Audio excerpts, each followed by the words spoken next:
સાહેબ કોન્ડમમાં મને મજા નથી આવતી, કોપર્ટીમાં મારી વાઈફને મજા નથી આવતી, તો અમે કેલેન્ડર મેથડ વાપરીએ એ સારું કહેવાય?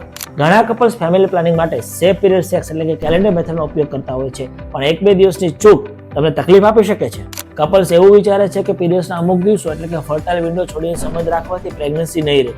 વાત એટલી સીધી હોતી નથી. સાયન્ટિફિકલી જે સ્ત્રીઓમાં પીરિયડ્સ નિયમિત હોય એટલે કે 28 થી 30 દિવસની સાયકલમાં પીરિયડ્સ આવતા હોય તેમાં કેલેન્ડર મેથડ વિશ્વસનીય હોય છે, કારણ કે જેમની સાયકલ નિયમિત હોય તેમાં ઓવ્યુલેશનનો અંદાજો લગાવીને તમે ફર્ટિલિટી પીરિયડ નક્કી કરી શકો છો. પણ જેમના પીરિયડ્સ અનિયમિત છે એટલે કે વહેલા કે મોડા આવે છે, પીસીઓડી પીસીઓએસ છે, તેમના માટે આ મેથડ કામની નથી. કોપર્ટી બેસાડી નથી અને કોન્ડમ ફાવતા નથી તો કેલેન્ડર મેથડ ખરી અને દરેક માટે સેફ નથી. જો તમારા વાઈફના પીરિયડ્સ અનિયમિત હોય તો તમારા ગાયનેકનો સંપર્ક કરો અને જરૂરી સલાહ સૂચન લો. તમે ફેમિલી પ્લાનિંગ માટે કઈ મેથડ વાપરો છો?